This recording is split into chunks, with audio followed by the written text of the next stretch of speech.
I'm Adam. And I'm Rex. And this is Where There's a Williams, There's a Way. Adam, my good friend, have you ever contemplated the noble act of planting trees? Well, Rex, I can't say I've given it much thought, but why do you ask? It's like depositing green currency in the bank of Mother Nature. As they say, the best time to plant a tree was 20 years ago. The second best time is now. That's great. There should be t-shirts that say that. But do you really think that you can make a difference by planting trees? Of course.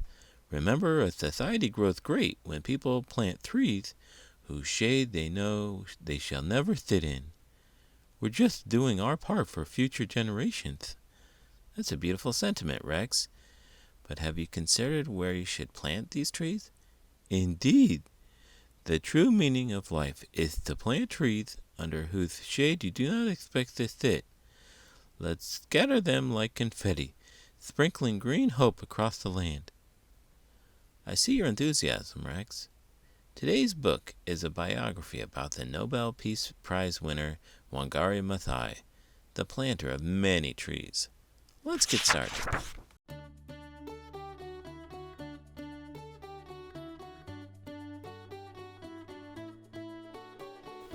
Wangari Maathai, the woman who planted millions of trees, by Franck Prévot. Illustrated by Aurélia Fronty. It's almost as if Wangari Maathai is still alive, since the trees she planted still grow. Those who care about the earth as Wangari did can almost hear her speaking the 4 languages she knew: Kikuyu, Swahili, English, and German, while she carried out her important work with important people. Wangari encouraged many village women. She dug holes with them in the red soil, holes in which to plant hope for today and forests for tomorrow.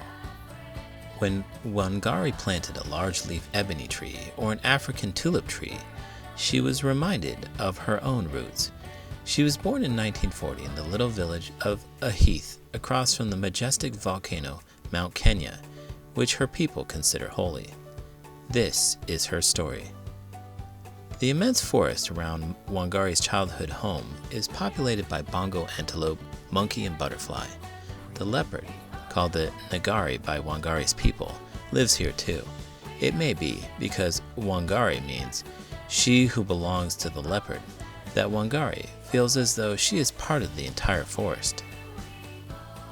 Wangari fetches water every day at the foot of the big magumo, the generous fig tree. As the eldest sister of 5 siblings, she is the second lady of the house. She helps her mother with countless tasks, gathering wood for the fire, cooking, looking after the little children, and doing farm chores. Wangari's mother gives her a little garden. Wangari learns to dig and plant. In the shade of the big magumo, her mother teaches her that a tree is worth more than its wood, an expression that Wangari never forgets. Wangari's father works for Sir Nayland, one of the ruling British colonists. The British claim the best land for themselves and insist that Kenyans take Christian names. As a result, Wangari is called Miriam during her childhood. The British grow richer by cutting trees to plant more tea. Wangari remembers the first tree she saw fall. She doesn't know that she can change things with her voice and her hands. One evening in their little house made of mud walls and dried dung, Wangari's big brother, Nurseries, asked their mother a question. Why doesn't Wangari go to school? Wangari knows the answer. Daughters must help their mothers before getting married and having children of their own. But without even realizing it, Nurseries changes things by asking his question. A few days later, Wangari is running joyfully to school with her brothers and cousins. She's thankful to Nurseries for daring to ask the right question, and to her mother for making the decision that will change Wangari's life. Wangari wants to know and understand everything, and going to school helps her succeed. She receives her high school diploma at a time where very few African women even learn to read. Senator John F. Kennedy, the future U.S. president, invites 600 young Kenyans to come to the United States to pursue their studies. Wangari is one of the students. For the next 5 years, Wangari discovers snow, forests, and skyscrapers, and people who look nothing like her. Even cornfields in America are different from those at home. Wangari also discovers that even in a great free, independent country, some places are forbidden to black people. Just like at home, some schools are for white people only. During the 1960s, angry African Americans demand the same rights as white people. At the same time, in faraway Kenya, another anger turns into triumph. For more than 10 years, black people have been demanding the right to cultivate their land and govern their own country. Now they achieve independence from Britain at last. When Wangari returns home, the British colonists are no longer the masters of Kenya. The country is free, but the trees are not. They still cannot grow in peace. Kenyans are cutting down trees and selling them as the colonists did, but using the land where the trees used to grow to cultivate the tea, coffee, and tobacco sought by rich countries, they can make more money. Wangari travels through the country to study wildlife and is shocked. Wild animals are rare now. They have fled the chainsaws. Women can no longer feed their children since plantations for rich people have replaced food-growing farms. Rivers are muddy. The soil has been washed away by rain because there are no tree roots to hold it back. Now Wangari knows how she will make use of her studies and the people she has met. She will explain to the world's great leaders and to Kenya's farmers that a forest is one of the most precious treasures of humanity. She'll tell them that planting thousands of trees will help change the lives of men and women, black and white, rich and poor, in Kenya and elsewhere. Wangari knows that a tree is worth more than its wood, as her mother taught her. A tree is a treasure that provides shade, fruit, pure air, and nesting places for birds, and that pulses with the vitality of life. Trees are hideouts for insects and provide inspiration for poets. A tree is a little bit of the future. Wangari wants to shout to the world, but change happens slowly. She doesn't want to wait. So in 1977, she creates the Green Belt movement in order to start planting trees immediately. Traveling from village to village, she speaks on behalf of trees, animals, and children. She asks that people think about the future, even if the present is harsh and difficult. She encourages villagers to discuss their problems in their own words, in the language of their tribe. Her words travel to villages, into newspapers, and through letters to the Kenyan government and international organizations. She needs to raise money because replacing hundreds of thousands of missing trees is expensive. I've been pondering something. Do you know that a walk in the park is not just a stroll, but a chance to pick up litter and save the environment? You're onto something there. It's important to keep our planet clean and green. You could be the next eco-warrior mascot. Remember, a paw print in the sand reminds us to leave only memories, not trash. Speaking of which, I was planning on an environmental awareness project for my students. Any ideas? How about a tree planting competition? Remember, a seed today is a shady tree tomorrow. Brilliant, Rex. That'll get the kids excited and engaged to helping the environment. You're a genius. They do say a dog's bark is his wisdom, or something like that. Wangari creates tree nurseries across Kenya, which she entrusts to village women. She provides the women with a financial bonus for each tree that grows. The government officials who build their fortunes by raising forests try to stop Wangari. Who is this woman who confronts them with a confident voice in a country where women are supposed to listen and lower their eyes in men's presence? Wangari believes confident women have an important role to play in their families, in their villages, and on the entire African continent. She can't be quiet. With countless sisters to help, she who belongs to the leopard doesn't get discouraged. She keeps planting forests. Wangari is determined not to let one more single tree be cut down. She doesn't lower her eyes, even when she faces President Daniel Arap Moi, who will rule Kenya for 24 years. He wants to build a 60-story building and a statue of himself in the heart of Uhuru Park in Nairobi. Wangari rallies her friends to fight the bulldozers, and the project is abandoned. Moi then plans to launch a huge real estate project in Kurua's forest, which would threaten endangered species such as the blue monkey and the river hawk. Wangari stands tall. She calls the world to the rescue, replants trees, and forces the president to back off. After her victories, a Kenyan man tells her, You are the only man left standing. But standing up against the authoritarian power of Daniel Arap Moi is dangerous. Wangari is now a threat. She knows that the president will stop at nothing to silence her. He is a powerful man who orders police to shoot at crowds of demonstrators. She's humiliated, hit, hurt, imprisoned several times, but she doesn't give up. Each time she's released, she fights to liberate political prisoners and speaks out against torture. Wangari received death threats and often must hide outside of Kenya, but she perseveres. Wangari wants to make democracy grow, like trees. She knows that if her people begin to work to decide the laws of her country, it will become stronger.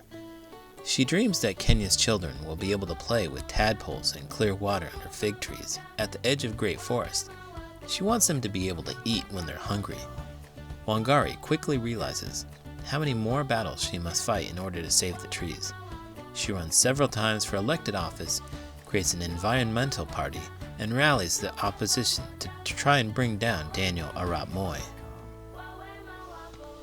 Facing rising protest, President Moi tries to divide the people in order to rule. He knows that when tribes fight one another, the president can quietly govern the way he wants. Wangari and the Green Belt movement help foil Moi's trap. She suggests offering young plants from tree nurseries to neighboring tribes in symbolic gestures of peace. Little by little, those peace trees bear their fruits. Wangari even succeeds in convincing soldiers to help her cultivate friendships among tribes. President Daniel Arap Moi finally falls in 2002. The country has a new constitution which requires him to retire, and his party loses the election. Wangari is elected to parliament.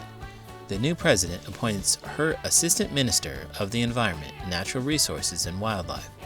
For Wangari, now affectionately called Mama Miti, or Mother of Trees, a new part of her story begins. She now holds the power to make decisions. She can finally work to make Kenya a fair nation for women, men, and trees. Today, there are more trees in Kenya than there were when Wangari began her work, and democracy has been established. The Green Belt movement still protects trees such as those in the Congo Basin, the second largest tropical forest in the world. Wangari Maathai and her supporters planted more than 30 million trees, and every day, even now, new ones are planted in Kenya. Wangari Maathai was awarded the Nobel Peace Prize on October 8, 2004, for the countless seeds of hope she planted and grew over the years. She was the first African woman to receive the prize. To celebrate, she planted a Nandi flame tree at her home in Nyeri, at the base of Mount Kenya. The mountain and the inhabitants of the forest around it, leopards, bongo antelopes, and other wild animals and humans, must have been proud that day. Wangari Maathai, Mother of Forests. Despite her numerous responsibilities, Wangari Maathai never forgot the importance of the simple and concrete act of planting. I've been thinking about the age-old question, is it better to bark and bite, or to stay silent and hide? That's deep, Rex. It sounds like you're talking about doing what's right, even if it's dangerous. Exactly. You got it, Adam. Sometimes you gotta chase that squirrel, even if it means risking your favorite chew toy. That's quite the metaphor. But you know, as an elementary school teacher, I have to remind you that safety comes first. Safety first, huh? But what about when danger calls? What about when the squirrels invade the yard? Well, it's about finding the balance. We can't go chasing squirrels into traffic now, can we? You make a good point. Perhaps I should revise my maxim. Bark boldly, but look both ways before crossing the street. Now that's more like it. It's important to do what's right, but let's make sure we're doing it safely. The life of Wangari Maathai, 1884 to 1885. Gathered in Berlin, European powers set the rules of colonization and extended their areas of influence in Africa. 1920. Kenya becomes a colony of the United Kingdom. English colonists who settle there grow crops for export. The country is ruled exclusively by white people. April 1st, 1940. Wangari Miriam Muta was born in Ihith in Kenya's Nyeri district.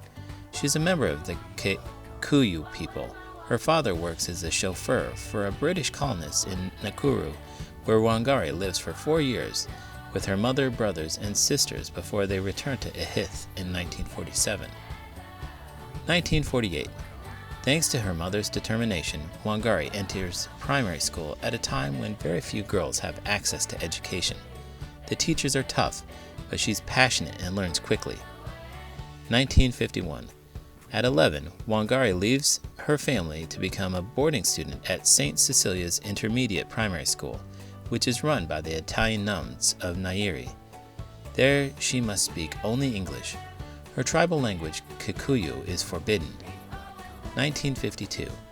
The Kenyan African National Union, KANU, led by Jomo Kenyatta, launches a violent rebellion against colonial power. In response, the British kill, imprison, and torture thousands of Kenyans. A state of emergency is ordered, and Jomo Kenyatta is imprisoned. Wangari converts to Catholicism and selects Mary Josephine as her new name. She is known as Mary Jo at school. 1956. Wangari enters the girls' high school of Laredo near Nairobi. It is run by Irish nuns and reserved for black students. 1957. The right to vote is granted to black Kenyans. 8 black people win legislative seats. 1959. Wangari receives her high school diploma. 1960. Senator John F. Kennedy, who was elected president later that year, invites 600 young Kenyans to study in the United States. Wangari is selected and begins her science studies in the United States. December 12, 1963. Kenya is officially liberated from colonial rule. A hero of independence, Jomo Kenyatta becomes prime minister and then president. 1966.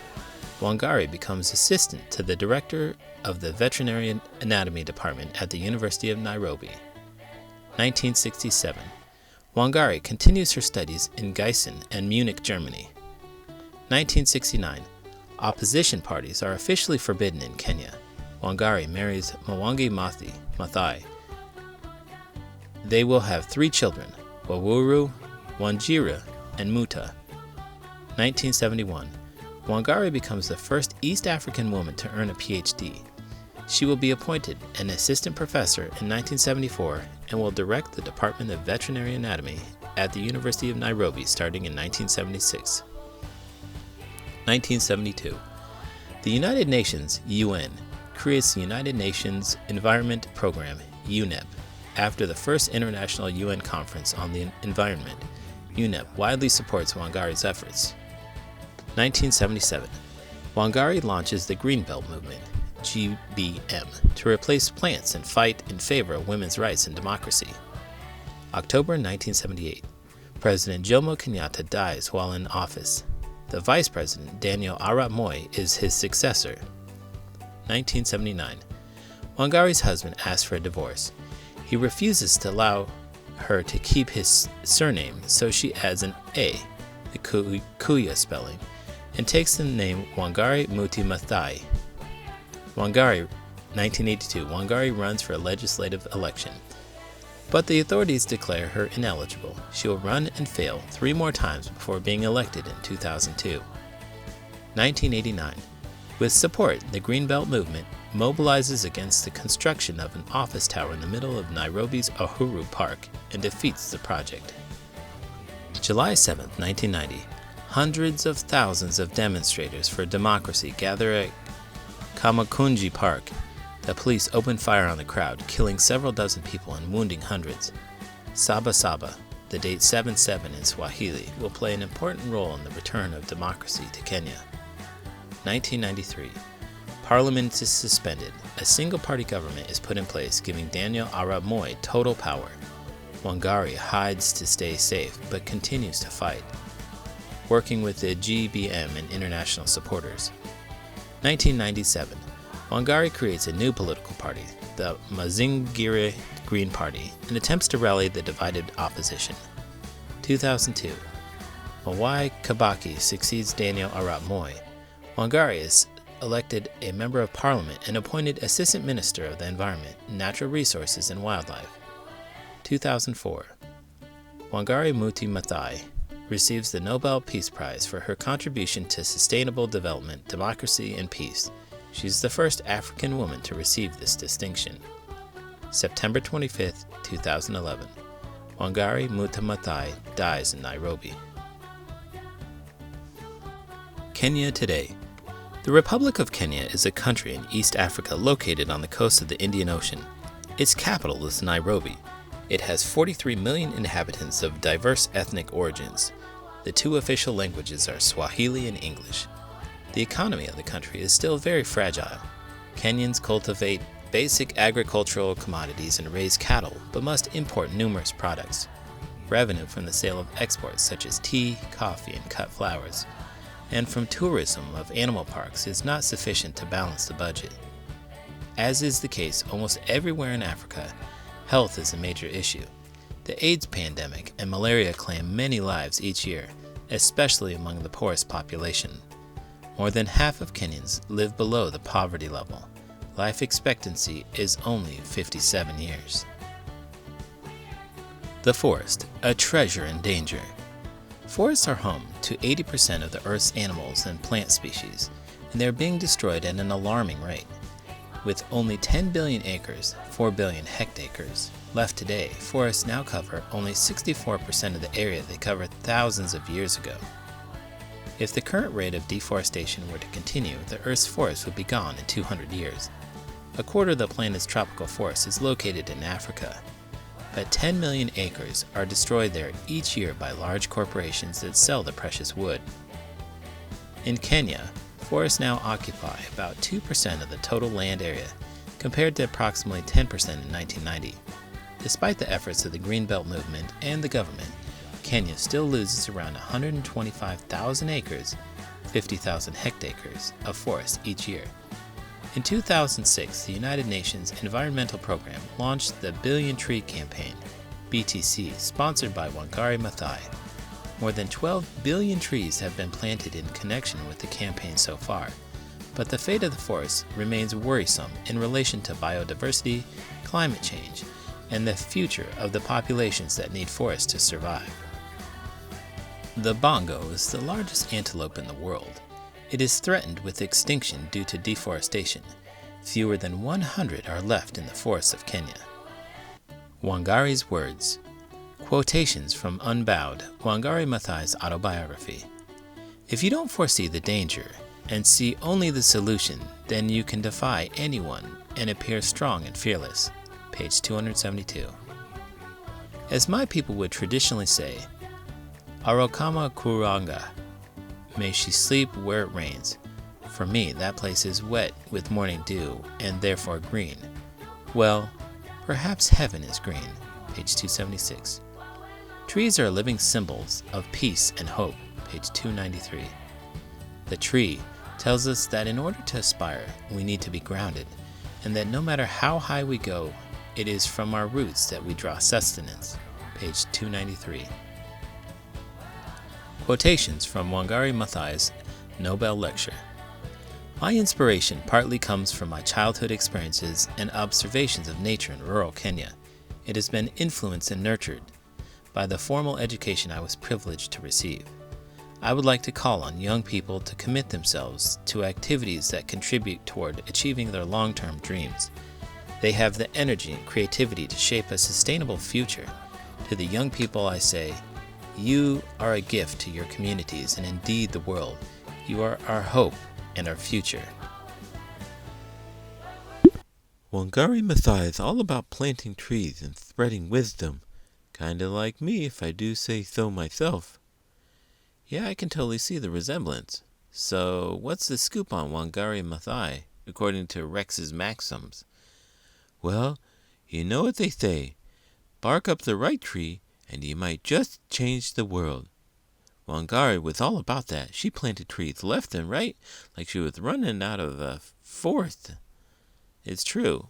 Her Greenbelt movement planted millions of trees across Africa. She knew how to dig deep and make things happen. When life gives you a lemon, plant a lemon tree. Or in Wangari's case, any tree would do. Wise words indeed. Hey, maybe I should start incorporating some of your maxims into my lesson plans. Oh, absolutely.